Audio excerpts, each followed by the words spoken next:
नमस्कार प्रणाम प्यारे साथियों, स्वागत है आपका अपने परिवार कल्चरल क्लासेस में। दोस्तों मैं जयंत सर और आज लेके आ गया हूं एक धमाकेदार सेशन। दोस्तों इस धमाकेदार सेशन में आज हम बात करने वाले हैं क्लास 10th के केमिस्ट्री के तीसरा चैप्टर के बारे में। दोस्तों इस चैप्टर का नाम है धातु और अधातु और आज हम लोग देखने वाले हैं इस अध्याय के वस्तुनिष्ठ प्रश्न को। ठीक दोस्तों, समझ गए आप लोग यहाँ तक? तो चलिए बिना विलंब किए हुए क्लास को शुरू करने से पहले अगर आप लोग इस चैनल पर नए हैं तो चैनल को सब्सक्राइब करके बेल आइकन हिट कर दीजिएगा और साथ ही साथ इस वीडियो को अपने दोस्तों के साथ शेयर भी कर दीजिएगा। ठीक दोस्तों, चलिए अगर आपको अच्छा लगेगा तो अंतिम में क्लास को लाइक करते हुए जरूर जाइएगा। ठीक, चलिए आगे बढ़ते हुए देखते हैं एक एक प्रश्न को जो कि आपके आने वाले बोर्ड की परीक्षा के लिए बहुत ही ज्यादा महत्वपूर्ण होने वाली है। ठीक दोस्तों, तो चलिए पहला प्रश्न है, आप लोग जो है एक एक प्रश्न को देखते जाइएगा। अगर आप लोगों को समझ में आ रहा होगा तो एक एक प्रश्न का उत्तर आप कमेंट सेक्शन में भी बताते हुए चलिएगा साथ साथ। ठीक दोस्तों, समझ गए आप लोग? इससे होगा क्या कि आपको याद करने की जो क्षमता है ना वह बहुत ही ज्यादा क्या होगा, बढ़ेगा। ठीक दोस्तों, चलिए पहला प्रश्न है, प्रश्न कह रहा है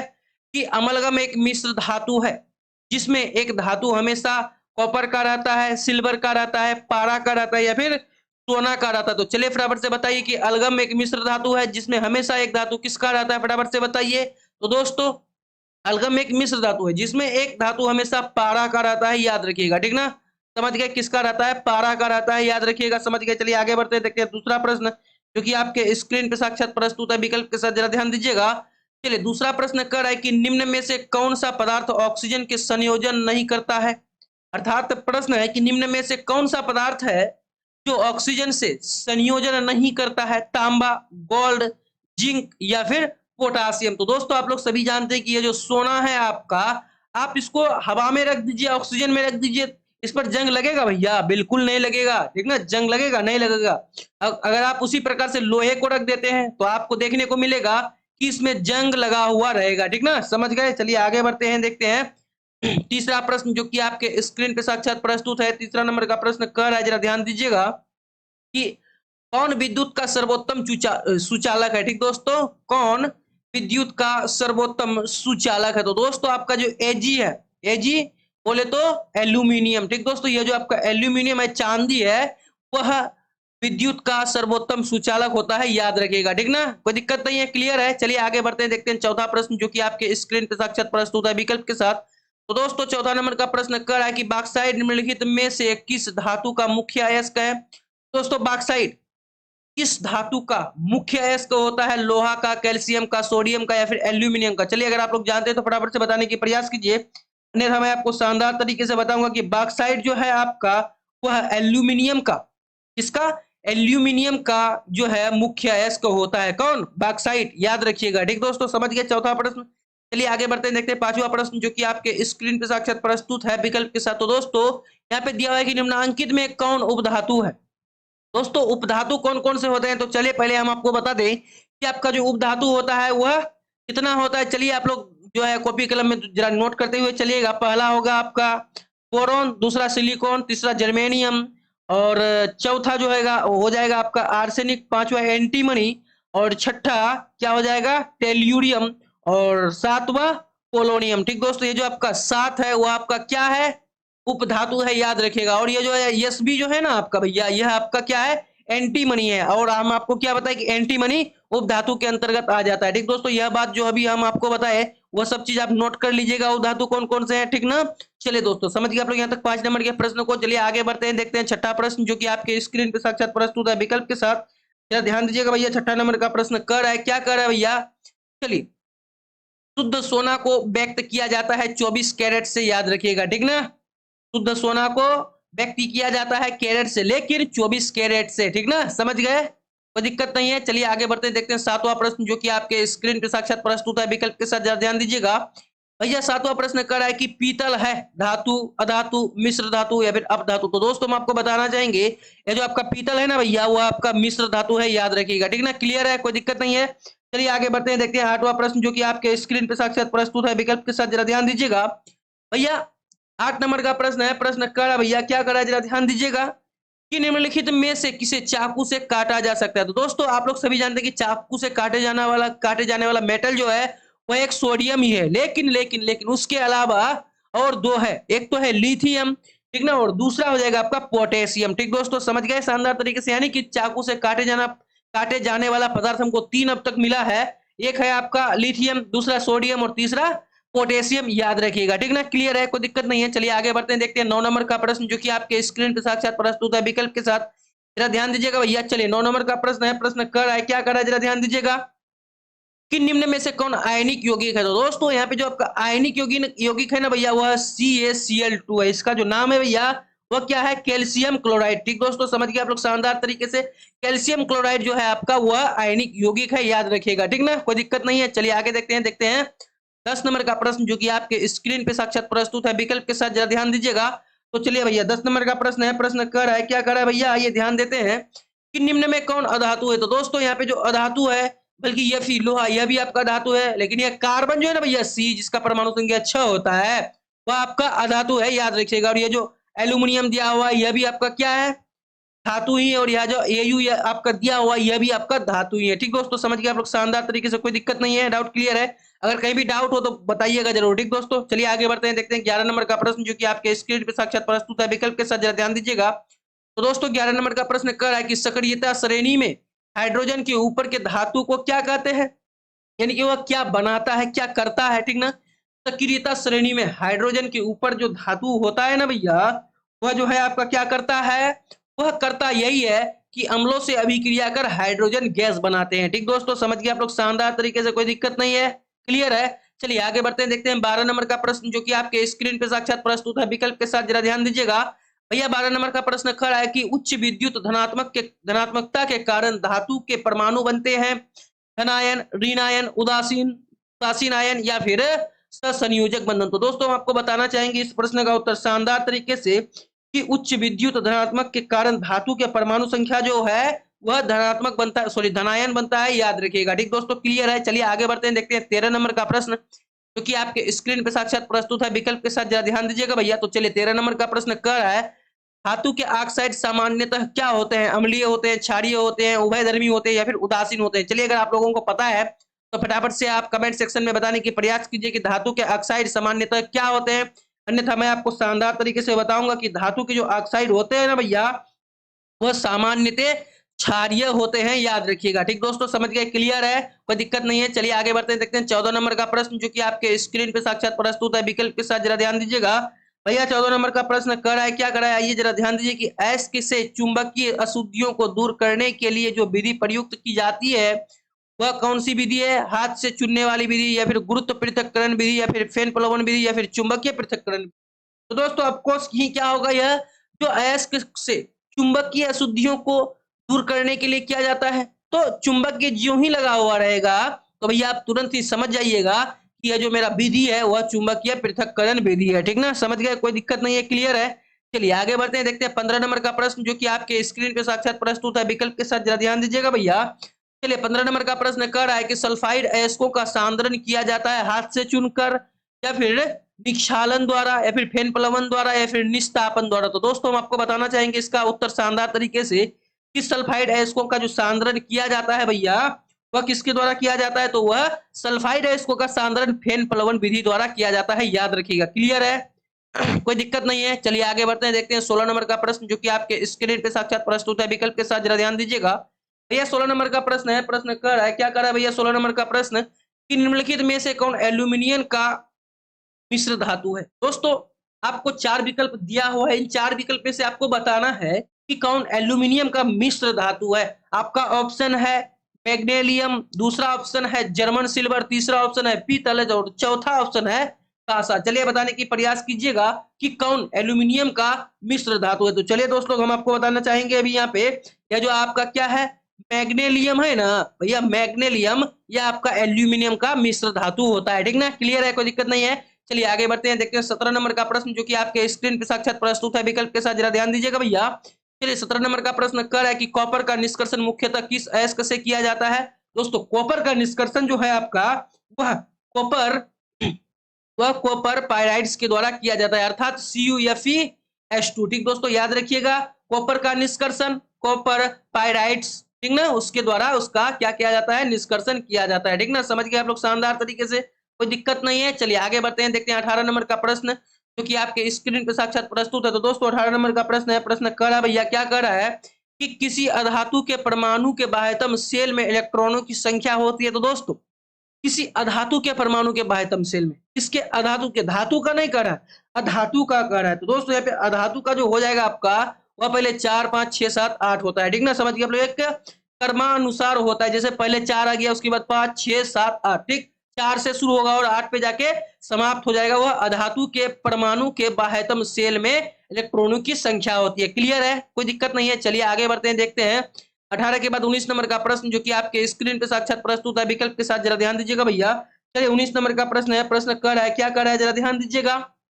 चलिए, साधारण गंधक किस आणविक रूप में पाया जाता है? तो दोस्तों साधारण गंधक, क्या साधारण गंधक जो है आपका, वह S8 के रूप में पाया जाता है, S8, ठीक ना, याद रखिएगा, जो कि आपका सी नंबर का विकल्प सही आंसर हो जाएगा इस प्रश्न का, ठीक ना, क्लियर है। चलिए आगे बढ़ते हैं, देखते हैं 20 नंबर का प्रश्न, जो कि आपके स्क्रीन पे साक्षात प्रस्तुत है विकल्प के साथ। तो दोस्तों 20 नंबर का प्रश्न है, प्रश्न कर रहा है कि फास्फोरस का आणविक सूत्र होता है। दोस्तों फास्फोरस का आणविक सूत्र P4 होता है, याद रखिएगा, ठीक ना, क्लियर है।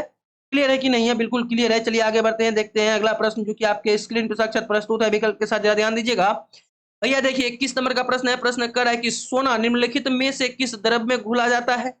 अम्लराज में, या फिर सांद्र सल्फ्यूरिक अम्ल में, या फिर सांद्र नाइट्रिक अम्ल में, या फिर इनमें से सभी में? तो दोस्तों हम आपको बताना चाहेंगे इसका उत्तर शानदार तरीके से कि सोना जो है किस द्रव में घुल जाता है, तो वह अम्लराज में घुल जाता है। दोस्तों अम्लराज, अम्लों का राजा, ठीक ना, उसको क्या कहा जाता है? सल्फ्यूरिक अम्ल, H2SO4, ठीक, वह अम्लों का राजा होता है, याद रखिएगा, ठीक ना, कोई दिक्कत नहीं है, क्लियर है। चलिए आगे बढ़ते हैं, देखते हैं 22 नंबर का प्रश्न, जो कि आपके स्क्रीन पे साक्षात प्रस्तुत है भैया, जरा ध्यान दीजिएगा भैया।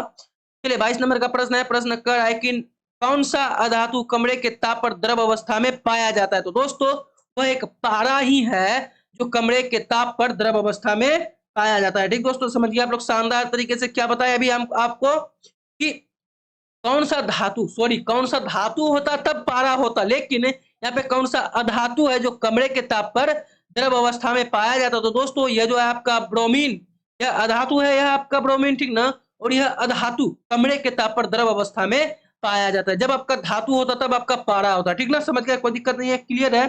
चलिए आगे आगे बढ़ते हैं, देखते हैं 23 नंबर का प्रश्न, जो कि आपके स्क्रीन पर साक्षात प्रस्तुत है विकल्प के साथ, जरा ध्यान दीजिएगा भैया। चलिए 23 नंबर का प्रश्न कर रहा है कि सीमा और टीन की मिश्र धातु को क्या कहते हैं? सोल्डर, स्टील, कण मेटल, या फिर उपधातु को? चलिए फटाफट से बताने की प्रयास कीजिएगा आप लोग अगर जानते हैं तो, ठीक है। चलिए हम आपको बता दें कि सीमा और टीन के मिश्र धातु को जो कहा जाता है भैया, वह सोल्डर कहा जाता है, याद रखिएगा, ठीक है, समझ गए, सोल्डर कहा जाता है, ठीक, कोई दिक्कत नहीं है, क्लियर है। चलिए आगे बढ़ते हैं, देखते हैं 24 नंबर का प्रश्न, जो कि आपके स्क्रीन पे साक्षात प्रस्तुत है विकल्प के साथ, जरा ध्यान दीजिएगा भैया। चलिए 24 नंबर का प्रश्न है, प्रश्न कर रहा है भैया, क्या कर रहा है 24 नंबर का प्रश्न, आइए ध्यान देते हैं कि निम्नलिखित में से कौन अधिक क्रियाशील है? दोस्तों प्रश्न क्या है कि निम्नलिखित में से कौन सा धातु है जो अधिक क्रियाशील होता है? तो दोस्तों आप लोग सभी जानते हैं कि आपका अधिक जो क्रियाशील होता है वो आपका कॉपर होता है, याद रखिएगा, ठीक ना, समझ गए आप लोग। कॉपर क्या होता है आपका? सबसे ज्यादा अधिक क्रियाशील होता है, याद रखिएगा, क्लियर है, कोई दिक्कत नहीं है। चलिए आगे बढ़ते हैं, देखते हैं कौन सा प्रश्न। तो दोस्तों देखते हैं 25 नंबर का प्रश्न, जो कि आपके स्क्रीन पे साक्षात प्रस्तुत है। तो दोस्तों 25 नंबर का प्रश्न कर रहा है कि निम्नलिखित में से कौन अति ज्वलनशील है? तो दोस्तों सबसे अति ज्वलनशील जो होता है ना भैया, कौन सा होता है? आप लोग श्वेत फास्फोरस का नाम सुने? श्वेत फास्फोरस को जो ही आपके हवा के संपर्क में लाइएगा, त्यों ही वह जल के भस्म हो जाएगा, ठीक दोस्तों, समझ गए, क्लियर है, कोई दिक्कत नहीं है। चलिए आगे बढ़ते हैं, देखते हैं 26 नंबर का प्रश्न, जो कि आपके स्क्रीन पे साक्षात प्रस्तुत है विकल्प के साथ। तो दोस्तों 26 नंबर का प्रश्न कर रहा है कि विद्युत अपघटनी परिष्करण में अशुद्ध धातु को बनाया जाता है एनोड, कैथोड, या फिर अपघटी, या फिर इनमें सभी? तो दोस्तों आप बताने की प्रयास कीजिए कि विद्युत अपघटनी परिष्करण में अशुद्ध धातु को क्या बनाया जाता है? एनोड बनाया जाता है, कैथोड बनाया जाता है, या फिर अपघट्य बनाया जाता है, या फिर इनमें से सभी बनाया जाता है? तो दोस्तों हम आपको बताना चाहेंगे कि जो विद्युत अपघटनी परिष्करण में अशुद्ध धातु को जो बनाया जाता है ना भैया, वह एनोड बनाया जाता है, याद रखिएगा, ठीक ना, क्लियर है, कोई दिक्कत नहीं है। चलिए अगर आपको कहीं भी दिक्कत हो, किसी भी जगह दिक्कत लगे तो कमेंट सेक्शन में बिल्कुल बताइएगा, और जरूर से जरूर बताइएगा। चलिए आगे बढ़ते हैं, देखते हैं 27 नंबर का प्रश्न, जो कि आपके स्क्रीन पे साक्षात प्रस्तुत है विकल्प के साथ, भैया जरा ध्यान दीजिएगा। प्रश्न कर रहा है कि निम्नलिखित में कौन सबसे अधिक क्रियाशील धातु है? दोस्तों निम्नलिखित में से कौन सबसे अधिक अभिक्रियाशील धातु है, अर्थात कौन है तो सबसे अधिक क्रियाशील धातु है? मैग्नीशियम, या फिर Ca कैल्शियम, ठीक ना, या फिर Na सोडियम, या फिर K पोटासियम? जल्दी फटाफट से बताइए कि कौन सबसे अधिक अभिक्रियाशील धातु है? चलिए फटाफट से बताने की प्रयास कीजिए, अन्यथा मैं आपको बताऊंगा शानदार तरीके से। ये जो आपका पोटासियम है ना भैया, वह सबसे अधिक क्रियाशील धातु है इस प्रश्न के अंदर। ठीक है, समझ गए, कोई दिक्कत नहीं है। चलिए आगे बढ़ते हैं, देखते हैं 28 नंबर का प्रश्न जो कि आपके स्क्रीन पे साक्षात प्रस्तुत है। तो दोस्तों 28 नंबर का प्रश्न कह रहा है कि वल्कनीकरण, ठीक ना, वल्कनीकरण की प्रक्रिया में प्राकृतिक रबर के साथ निम्नलिखित में क्या मिलाया जाता है? साधारण गंधक, या फिर एक एक नातक्ष गंधक, या फिर अष्टफलकी गंधक, या फिर श्वेत फास्फोरस। तो दोस्तों हम आपको बताना चाहेंगे कि आपका वल्कनीकरण में जो है आपका क्या, वल्कनीकरण में क्या हो गया आपका, तो वल्कनीकरण की प्रक्रिया में प्राकृतिक रबर के साथ क्या मिलाया जाता है? तो दोस्तों प्रश्न बहुत ही शानदार है। तो दोस्तों हम आपको बताना चाहेंगे कि वल्कनीकरण प्रक्रिया के साथ आपका साधारण गंधक मिलाया जाता है, याद रखिएगा। ठीक ना, क्लियर है, कोई दिक्कत नहीं है। चलिए देखते हैं 28 के बाद 29 नंबर का प्रश्न जो कि आपके स्क्रीन पे साक्षात प्रस्तुत है विकल्प के साथ। जरा ध्यान दीजिएगा भैया।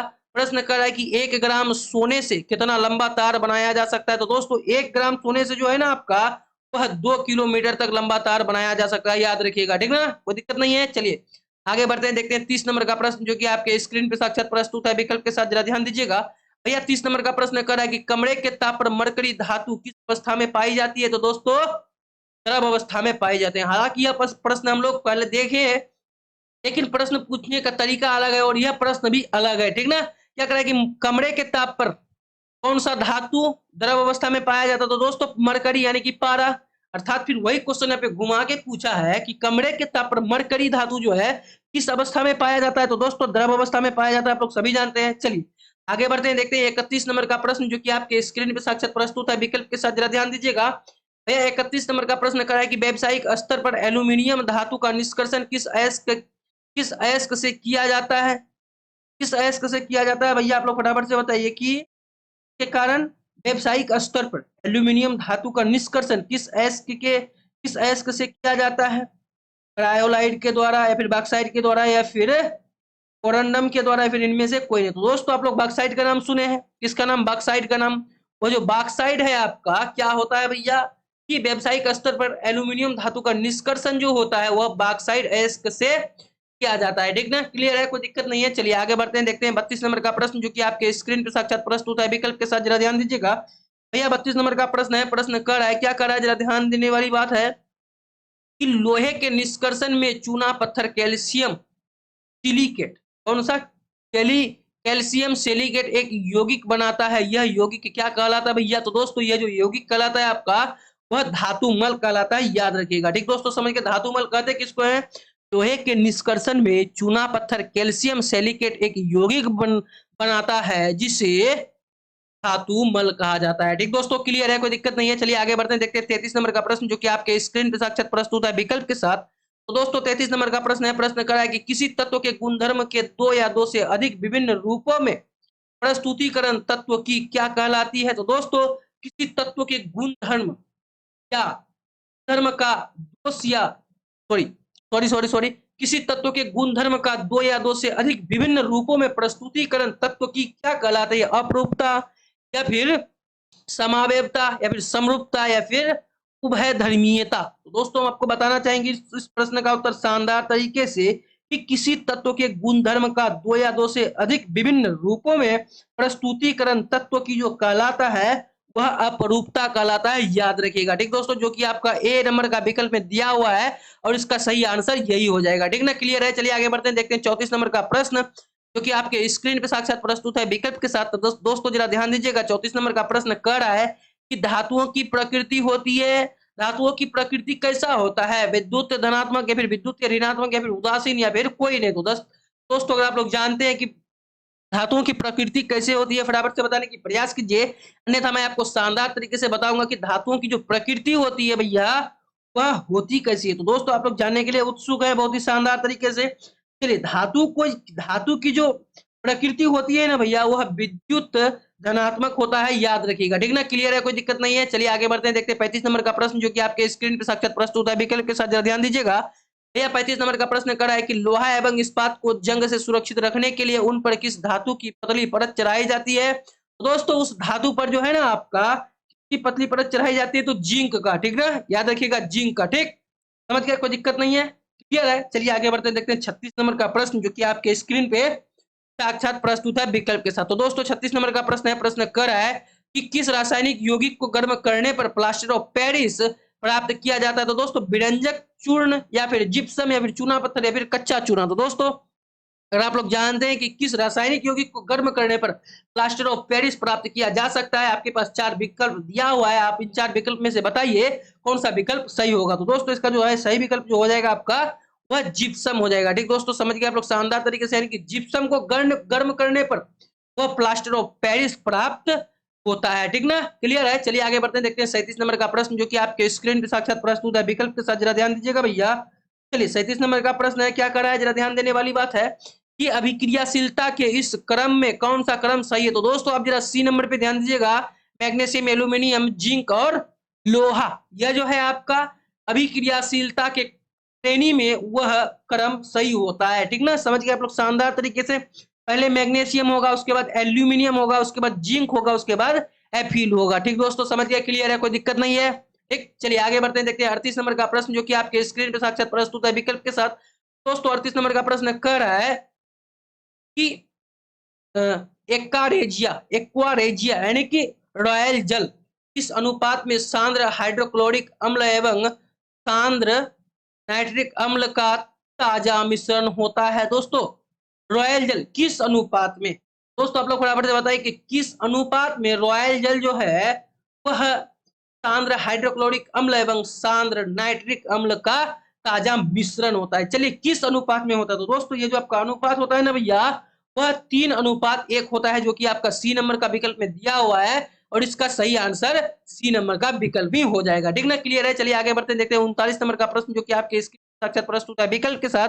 जरा ध्यान दीजिएगा भैया। चलिए 39 नंबर का प्रश्न कर रहा है, क्या कर रहा है, जरा ध्यान दीजिएगा कि अपने शुद्ध रूप में धातु की सतह होती है चमकदार, खुरदुरा या फिर काला या फिर इनमें से कोई नहीं। तो दोस्तों अपने शुद्ध रूप में धातु की जो सतह होती है भैया, वह आपका क्या होता है, वह चमकदार होता है, याद रखिएगा। ठीक ना, क्लियर है, कोई दिक्कत नहीं है। चलिए देखते हैं 40 नंबर का प्रश्न जो कि आपके स्क्रीन साक्षात प्रस्तुत है विकल्प के साथ। तो दोस्तों 40 नंबर का प्रश्न कर रहा है कि धातु का पतले तार, सॉरी परत नहीं, तार के रूप में खींचने की क्षमता को क्या कहते हैं? आघात वर्धकता या फिर तन्यता या फिर लचीलापन या फिर इनमें से कोई नहीं। तो दोस्तों हम आपको बताना चाहेंगे कि धातु के पतले तार के रूप में खींचने की क्षमता को जो कहा जाता है भैया, वह आपका तन्यता कहा जाता है, याद रखिएगा। ठीक ना, क्लियर है, क्या कहा जाता है, तन्यता कहा जाता है, याद रखिएगा।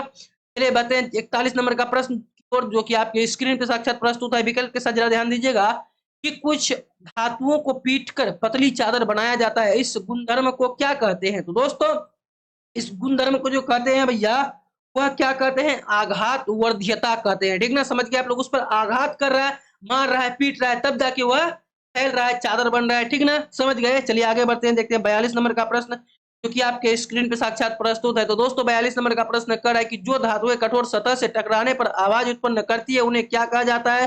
तो दोस्तों उसे क्या कहते हैं, ध्वनिक या फिर सोनोरस कहा जाता है। ठीक ना, क्लियर है।